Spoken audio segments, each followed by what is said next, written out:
Halo semuanya, selamat datang di channel yang tidak layak untuk dihina ini. Sebelum kita mulai, atur posisi santainya, seruput kopinya, dan mari kita berhayal.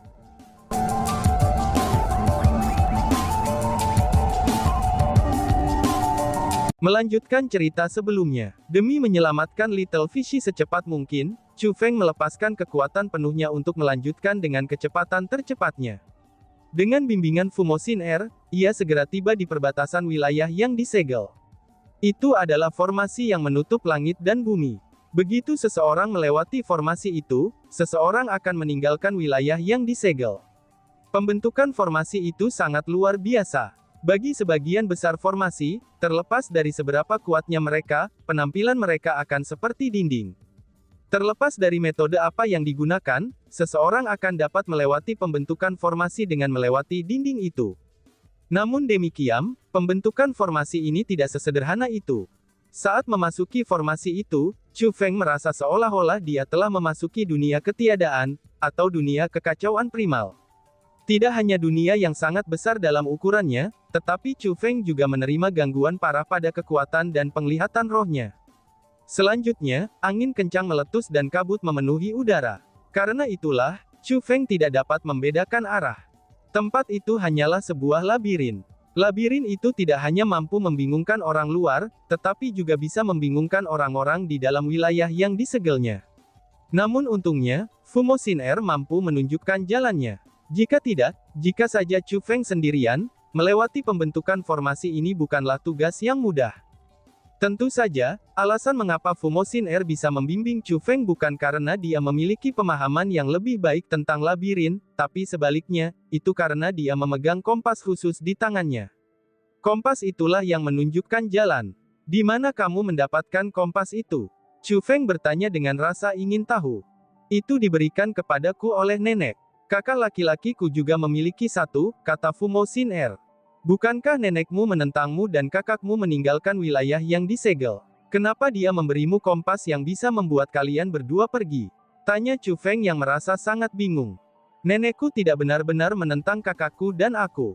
Dia memiliki lidah yang tajam, tetapi hatinya sangat lembut. Dia juga berharap agar saudara kakakku dan aku bisa keluar dan melihat-lihat kehidupan di luar. Hanya saja, dia tidak menyukai kita menyebabkan masalah, kata Fumosin Air. Bas-bas. Tiba-tiba saja suara aneh terdengar di depan. Ini buruk. Chu Feng, ubah arah, cepatlah. Fumosin Air berkata dengan mendesak setelah mendengar suara itu. Sebenarnya, Chu Feng sudah mengubah arah sebelum dia mengatakannya. Meskipun penglihatannya telah sangat berkurang karena pembentukan formasi, dan dia tidak dapat mendeteksi apa yang mengeluarkan suara aneh itu, tapi dia mampu mengatakan hanya dengan mendengar suaranya saja, bahwa siapapun itu datang dengan niat buruk dalam pikirannya. Bas-bas. Tepat setelah Chu Feng dan Fumosin Air berbalik, dan sebelum mereka bisa berjalan jauh, ada banyak makhluk yang bergegas mengejar mereka. Ketika berbalik, Chu Feng melihat apa yang datang ke arah mereka. Sebenarnya itu adalah sekelompok besar lebah. Lebah itu puluhan kali lebih besar dari lab biasa, dan masing-masing berukuran kepalan tangan. Jumlah lebah di belakang Chu Feng sungguh tak terhitung. Mereka semua padat berkumpul bersama. Membentuk gelombang hitam, para lebah itu bergegas menuju Chu Feng dan Fumosin Air. Dan yang paling menakutkan dari semuanya adalah, lebah itu sangat cepat. Meskipun Chu Feng bepergian dengan kecepatan tercepatnya, tapi lebah itu masih berhasil menutup jarak di antara mereka. Apa itu? Pikir Chu Feng. Melihat bahwa situasinya buruk, Chu Feng melepaskan kekuatan rohnya. Dia berencana untuk menyerang lebah-lebah itu. Jangan, kamu tidak boleh menyerang mereka. Jika kamu melakukannya, kamu hanya akan membuat mereka marah. Jika kamu membuat mereka marah, kami pasti akan dibunuh. Fumosin Air memperingatkan sebelum Chu Feng bisa melakukan apapun. Lalu apa yang harus kita lakukan? Tanya Chu Feng. Mereka hanya mengunci kita. Berhentilah berlari. Kami akan berhenti dan tidak bergerak. Kalau tidak, segala sesuatunya akan semakin menyedihkan bagi kita, kata Fumosin Air. Jadi kita harus berhenti di sini sekarang juga, tanya Chu Feng. Dia bisa merasakan betapa kuatnya lebah itu. Jika mereka berhenti, itu sama saja dengan mereka membiarkan diri mereka dibantai oleh para lebah, maka sudah jelas, itu bukan tindakan yang masuk akal. Namun, lebah itu lebih cepat darinya. Ini berarti bahwa kekuatan mereka bisa jadi lebih kuat dari miliknya. Menurut Fumosin R, membawa mereka bukanlah tindakan yang masuk akal. Ketika hal-hal berdiri, dia tidak punya pilihan selain mendengarkannya. Dengan demikian, dia akan berhenti bergerak di tempat jika dia mengatakannya. Karena bagaimanapun, Fumosin R tahu dunia jauh lebih baik daripada dia. Berhenti di sini. Segera berhenti sekarang juga. Begitu kamu berhenti, berjongkoklah dan jangan bergerak. Pegang kepalamu dengan tanganmu, dan jangan bergerak sedikit pun. Fumosin R berteriak. Melihat reaksinya, Chu Feng tidak berani ragu dan segera berhenti. Selanjutnya, dia melakukan seperti yang diperintahkan Fumosin R, dan memegang kepalanya dengan tangan dan berjongkok. Detik berikutnya, kelompok besar lebah bergegas menuju Chu Feng dan Fumosin R. Para lebah itu mengepung mereka berdua, dan dengan cepat menyapu tubuh mereka. Chu Feng bisa dengan jelas melihat penampilan lebah-lebah itu. Mereka hitam pekat, dan mereka memiliki gigi yang tajam dan berkilau. Sementara mereka adalah sekelompok lebah, tapi taring mereka yang terbuka membuat mereka tampak sangat ganas. Namun kelompok lebah itu benar-benar tidak menyerang Chu Feng. Sangat bingung tetapi juga takut akan bahaya pada lebah-lebah itu, Chu Feng memutuskan untuk meminta Fumosin R menggunakan transmisi suara. Mereka jelas-jelas sedang mengejar kita. Kenapa mereka tidak menyerang kami setelah kami berhenti? Tanya Chu Feng. Ini adalah tawon hantu barat. Kabarnya, mereka berasal dari era kuno. Mereka sangat tiran dan memiliki kekuatan pertempuran yang sangat kuat. Bahkan teknik roh dunia tidak bisa menghentikannya. Selain itu, semakin mereka terlibat dalam pertempuran, maka mereka akan menjadi semakin kuat. Biasanya, mereka mungkin hanya memiliki kekuatan pertempuran dari peringkat 4 atau peringkat 5 Utmost Exalted. Namun jika kamu ingin menyerang mereka, kekuatan pertempuran mereka akan meningkat secara eksponensial, dan bahkan mungkin mencapai puncak Utmost Exalted. Namun jika seseorang tetap diam dan meletakkan tangan di atas kepala, maka umumnya mereka tidak akan menyerang, kata Fumosin R. Dengan kata lain, apa yang kita lakukan saat ini setara dengan mengakui kekalahan. Itukah sebabnya mereka mengampuni kita? Tanya Chu Feng. Mungkin kurang lebihnya demikian, kata Fumosin R. Kalau begitu, bukankah kamu bisa memberitahuku untuk berhenti secara langsung? Mengapa kamu membuatku lari? Tanya Chu Feng. Mereka adalah tawon hantu barat yang terkenal, dan mereka sangat berbahaya. Jika kita bisa melarikan diri, pasti yang terbaik adalah melarikan diri. Hanya ketika kita tidak bisa melarikan diri, maka kita harus melakukan ini, kata Fumosin R. Itu benar juga. Chu Feng tidak bisa menemukan alasan untuk membantahnya. Tawon hantu barat berputar di sekitar Chu Feng dan Fumosin R untuk waktu yang lama, sebelum akhirnya mereka berbalik dan pergi. Kami akhirnya menghindari bencana ini, gumam Chu Feng. Setelah tawon hantu barat pergi, Chu Feng sudah basah kuyup. Itu seperti yang dikatakan Fumosin R. Meskipun tawon hantu barat itu mungkin tidak menyerang mereka, tapi mereka terlalu berbahaya. Adalah kebohongan untuk mengatakan bahwa dia tidak takut setelah dikelilingi oleh mereka. Bagaimana jika salah satu dari mereka ingin mencicipi daging Chu Feng, dan tiba-tiba menggigitnya? Itu akan menjadi satu hal jika hanya satu gigitan. Tapi bagaimana jika mereka mengekspos stingers mereka dan menyengatnya? Siapa yang tahu konsekuensi seperti apa yang bisa terjadi? Chu Feng. Tiba-tiba Fumosin R meraih Chu Feng. Chu Feng segera menatapnya, dan menemukan bahwa dia telah menjadi sangat menawan. Tidak perlu meragukan kecantikan wajahnya, karena dia memiliki wajah yang mampu menyebabkan jatuhnya kota atau sebuah bangsa. Pada saat itu, rona merah muncul di wajahnya yang berkulit putih. Itu membuatnya menyerupai merah apel. Bahkan matanya yang jernih menjadi kabur, dan dia tampak sangat memikat. Apa yang terjadi denganmu? Chu Feng bertanya dengan suara keras. Dia menyadari bahwa perubahan Fumosin R ini sangat tidak normal. Sial, aku digigit oleh tawon hantu barat. Fumosin R membuka lengan bajunya saat berbicara. Benar saja, ada bekas gigitan di lengannya. Lukanya menjadi hitam, karena tawon hantu barat itu beracun. Biarkan aku melihatnya, ucap Chu Feng. Melihat situasinya buruk, Chu Feng segera meraih pergelangan tangan Fumosin R, dan mulai memeriksa kondisinya. Setelah melakukannya, dia terkejut saat menemukan bahwa racun itu sangat sombong. Itu sudah memasuki jiwa Fumosin R. Ini, Chu Feng menyadari bahwa situasinya sangat buruk. Pengalamannya sebagai seorang spiritualis dunia telah memberitahunya, bahwa bahkan dia tidak akan bisa menghilangkan racun tersebut. Fumo Xin Er mungkin saja akan kehilangan nyawanya. Tuan muda Chu Feng, hanya kamu yang bisa membantuku. Saat Fumo Xin Er berbicara kepada Chu Feng, mata berairnya yang besar tertuju padanya. Pandangannya dipenuhi dengan kasih sayang yang lembut, dan itu sudah cukup untuk membuat orang merasa tertekan. Nona Xin Er bisa tenang, aku akan memberikan segalanya untuk membantumu. Ambil pil ini dulu, kata Chu Feng. Chu Feng mengeluarkan pil detoksifikasi, dan menyerahkannya kepada Fumo Xin Er.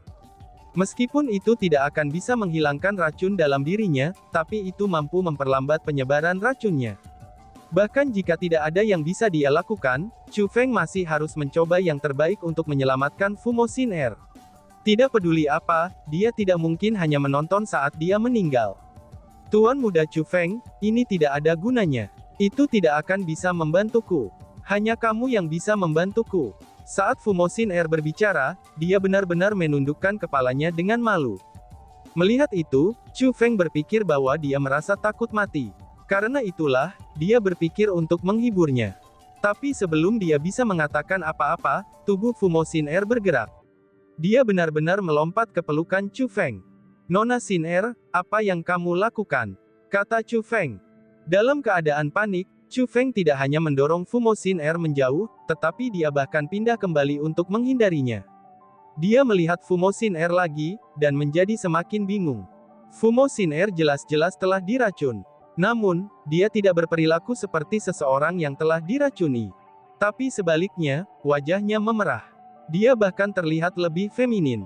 Dan yang paling penting adalah, mengapa sikap Fumo Xin Er menjadi begitu aneh? Mungkinkah ini disebabkan oleh racun itu? Pada saat itu, Fumo Xin Er menatap Chu Feng dengan ekspresi terkejut. Setelah tertegun sejenak, dia akhirnya berbicara. Tuan muda Chu Feng, tolong jangan salah paham. Aku bukan wanita sembarangan. Hanya saja, aku sedang diracun. Karena itulah, tidak ada alternatif lain. Tawon hantu barat memiliki dua jenis racun. Racun dari sengat mereka adalah kematian, dan itu tidak bisa diobati. Namun jika seseorang digigit oleh mereka, maka ada cara untuk mengobati racun itu. Hanya saja, pengobatannya adalah seseorang harus berhubungan seks sebelum racunnya aktif. Kalau tidak, begitu racunnya aktif, maka aku akan mati. Saat ini, hanya ada kamu dan aku di sini. Jika aku ingin mengobati racun ini, aku hanya bisa mencari bantuanmu, kata Fumo Xin Er kepada Chu Feng. Ini, sebenarnya itu sejenis racun. Chu Feng sangat terkejut. Chu Feng tahu tentang racun seperti itu. Bahkan dia juga pernah melihat racun semacam ini sebelumnya. Hanya saja, racun semacam ini biasanya buatan manusia. Dia tidak pernah membayangkan, bahwa akan ada spesies makhluk yang secara alami menciptakan racun semacam ini. Itu adalah pertama kalinya dia mendengar hal seperti itu. Tuan muda Chu Feng, apakah kamu berencana untuk membiarkanku mati? Atau mungkinkah kamu berpikir bahwa aku tidak cocok denganmu? Mata Fumo Xin Er yang terbuka lebar itu dipenuhi rasa tidak percaya saat dia mengucapkan itu. Sudah jelas, dia tidak mengantisipasi bahwa Chu Feng akan merespons dengan perlawanan seperti itu. Bukan itu maksudku. Dengan betapa luar biasanya Nona Xin Er, bagaimana mungkin kamu tidak layak? Hanya saja, seks adalah sesuatu yang harus dilakukan antara pasangan yang sudah menikah, kata Chu Feng. Kalau begitu, aku bersedia menikah denganmu, kata Fumo Xin Er. Tapi Nona, Chu Feng tidak menyelesaikan kata-katanya. Dia merasa bahwa situasinya menjadi rumit. Tapi apa? Tanya Fumo Xin Er. Nona Xin Er, maaf atas kekasaranku, meskipun kamu secantik peri surgawi, tapi aku tidak punya perasaan untukmu. Dengan demikian, tidak mungkin bagiku untuk melakukan hal semacam itu denganmu, kata Chu Feng. Kamu, Fumo Xin Er menjadi marah setelah mendengar kata-kata itu. Lagi pula, gadis dengan kecantikannya ini biasanya akan dikelilingi oleh pria. Selain itu, mereka akan menjadi pria yang luar biasa juga. Tapi tidak peduli seberapa luar biasanya mereka, itu tidak ada yang bisa masuk ke matanya. Dia telah melemparkan dirinya ke dalam pelukan Chu Feng atas kemauannya sendiri, namun Chu Feng bereaksi dengan keengganan seperti itu. Ini adalah pukulan besar bagi egonya yang menyendiri.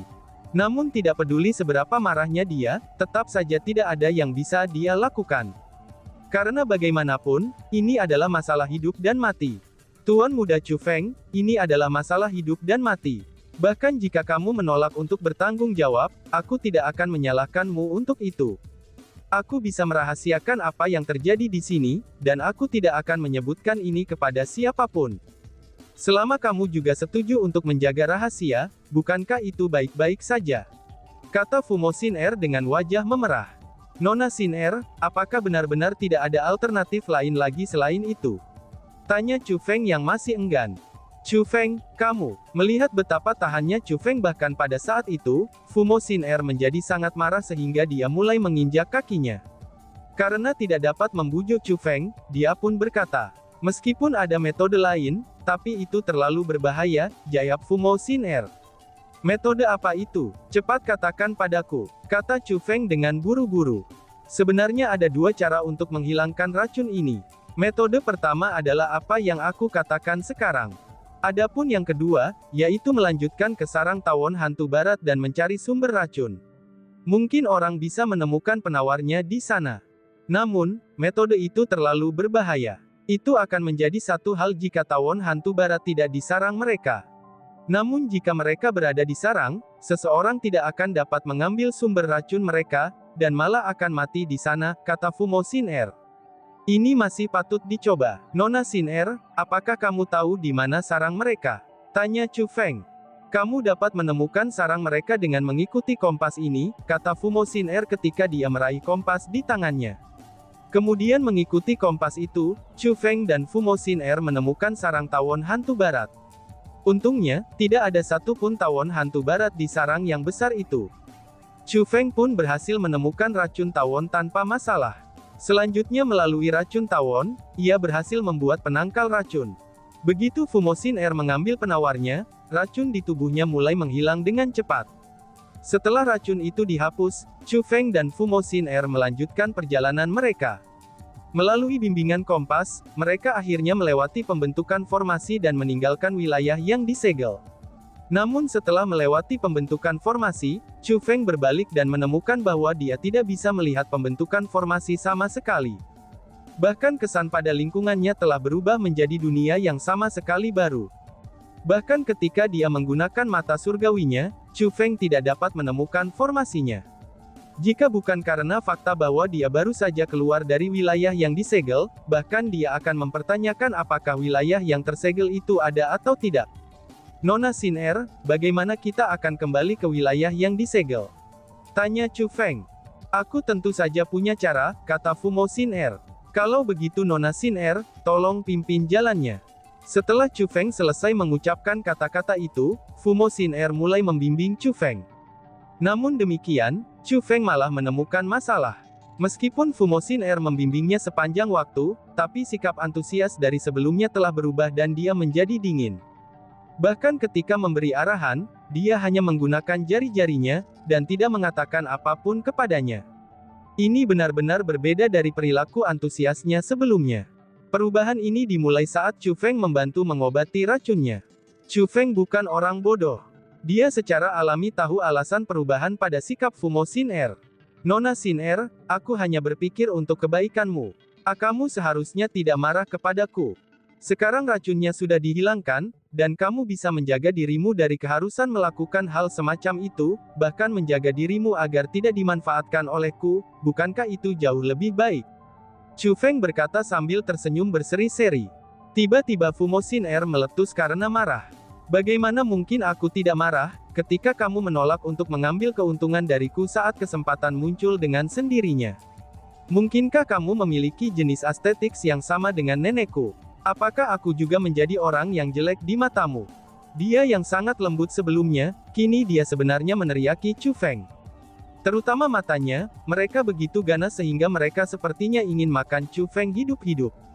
Aku bersumpah kepada surga, bumi dan hati nuraniku, bahwa tidak ada yang salah denganmu. Nona Xin Er, kamu benar-benar sangat cantik. Tidak berlebihan untuk mengatakan bahwa kecantikanmu seperti peri surgawi, kata Chu Feng. Lalu, mengapa kamu menolakku? Tanya Fumosin Er. Bukannya aku ingin menolakmu. Hanya saja, aku tidak punya perasaan untukmu. Itu bukan sesuatu yang bisa aku jelaskan. Aku tidak mungkin melakukan hal semacam itu tanpa memiliki perasaan apapun padamu. Jika itu masalahnya, aku akan menjadi terlalu tidak bertanggung jawab. Aku bukanlah orang seperti itu, kata Chu Feng. Kamu lebih baik diam saja. Jika bukan karena fakta bahwa aku membutuhkan bantuanmu untuk menyelamatkan kakakku, aku benar-benar ingin menamparkanmu sampai mati. Kamu hanya ingin membunuhku dengan amarah. Ketika Fumosin Er berbicara, dia tidak hanya marah, tetapi wajahnya juga berubah ungu. Chu Feng bisa mengatakan bahwa Fumosin Er benar-benar marah padanya. Namun, dia tidak bisa menyalahkannya. Lagi pula, itu masalah reputasi dan integritas.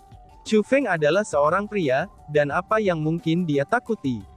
Itu adalah peluang besar untuk memanfaatkannya. Alasan mengapa dia menolak untuk melakukannya adalah, ini karena dia benar-benar mempertimbangkannya.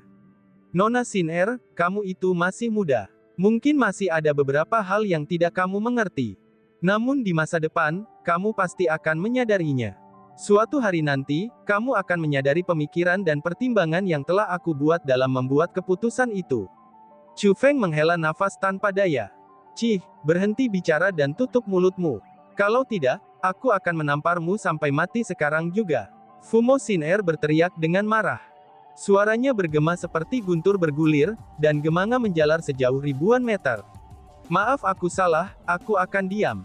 Chu Feng segera menutup mulutnya, dan dia tidak lagi berani terus memprovokasi Fumosin Er. Dia merasa bahwa jika dia melanjutkan, dia benar-benar akan melakukan sesuatu padanya. Selain itu, Chu Feng merasa sangat bersalah, padahal, dia jelas-jelas tidak melakukan kesalahan apapun. Dan tiba-tiba saja bersambung. Sekian dan terima kasih banyak. Bye-bye.